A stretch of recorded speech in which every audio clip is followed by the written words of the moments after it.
ሰሞኑን ስለ ሙስሊሞች ሲወራ የነበረውን ነገር ሰምታችኋልና በነገራችን ላይ ቁርአን ላይ ወይም ሐዲስ ወይም ሱና ላይ ያለውን ነገር አንብበው ለመተርጎምም መጀመሪያ በዛ ዲሲፕሊን ማለፍ አለባችሁና እኔ ግን ክርስቲያኖች ጥያቄ ልጠይቃችሁ። መጽሐፍ ቅዱስ ላይ ብዙ በጣም እንደዚህ አይነት ነገሮች አሉ። ለምሳሌ አንደኛ ነገሥት ምዕራፍ 1 ከቁጥር 1 እስከ 4 ያለው ላችሁ ብታነቡ ምን ይላል? ንጉሱ ዳዊትም ሽምግለ እድሜው በዛ፣ ልብስም ደረቡለት፣ ነገር ግን አይሞቀውም ነበር። ባሪያዎችም ለጌታችን ለንጉሱ ድንግል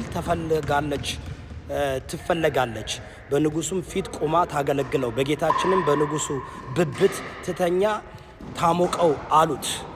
በእስራኤልም አገር ሁሉ የተዋበች ቆንጆ ፈለጉ፣ ሱናማዊቷን ኤብሳንም አገኙ፣ ወደ ንጉሱም ይዘው መጡ።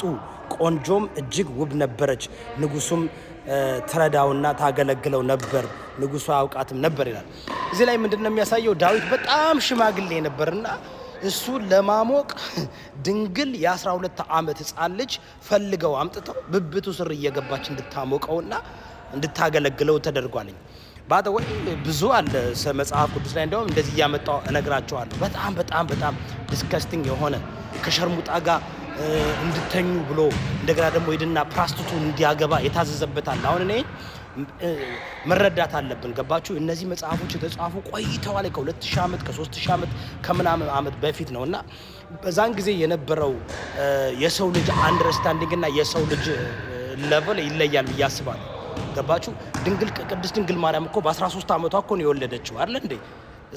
ኢቭን ዶ ዳት መንፈሳዊ ቢሆንም መንፈስ ቅዱስ ሲያውቃት 13 ዓመት ልጃገረድ ነበረች አይደል?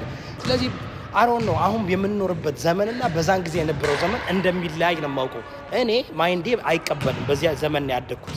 ገባችሁ?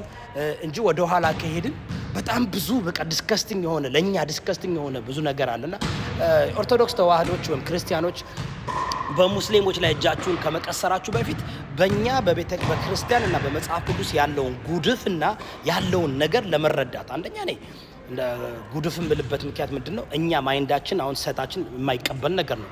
ባሪነትን ተቀበሉ ይላል የመጽሐፍ ቅዱስ። እንግዲህ በዛ ምክንያት ነው አረን ያመጣው። እንደውም እኔ ካሁን በኋላ ማለት ነው ወይ እረፉና የራሳችሁን መጽሐፍ ቅዱስ አስተምሩ፣ የራሳችሁን ሃይማኖት አስፋፉ። ዝም ብላችሁ ግን ሙስሊሞችን ለማሸማቀቅ የምታደርጉን ነገር ጥሩ አይደለም። እንደ አንድ ኦሮሞ ልጅ ደግሞ እንደ አንድ ኦሮሞ ተወላጅ እንደ አንድ የወለጋ ኦሮሞ ደግሞ ሙስሊምም ክርስትና በቤተሰቦቻችን ስላለ ይሄ ነገር ብታረጋጉት ይሻላል። ካለበለዚያ ንጉስ ይወዳ መጽሐፍ ቅዱስን እንደዚህ እየጠቀስኩ እያመጣው አሳያቸዋለሁ። እንዲያውም ከቁርአን የበለጠ የሚዘገንን የሚመስል በጣም የሚቀፍ የሚመስል እግዚአብሔር ሂዱና ህዝብን አጥፉ፣ እርጉዝን ግደሉ ምናምን የሚልበትን እያመጣው አሳያቸዋለሁ። ግን መረዳት አለብን። ለምን ተባለ፣ ለምን ያ ነገር ሊደረግ ተደረገ ብለን ቲዮሎጂካሊ አንደርስታንድ ማድረግ አለብን። ላለው ጠብቁሽ፣ አንድ ባንድ እመጣለሁ። ጠብቁ፣ አለቃችሁ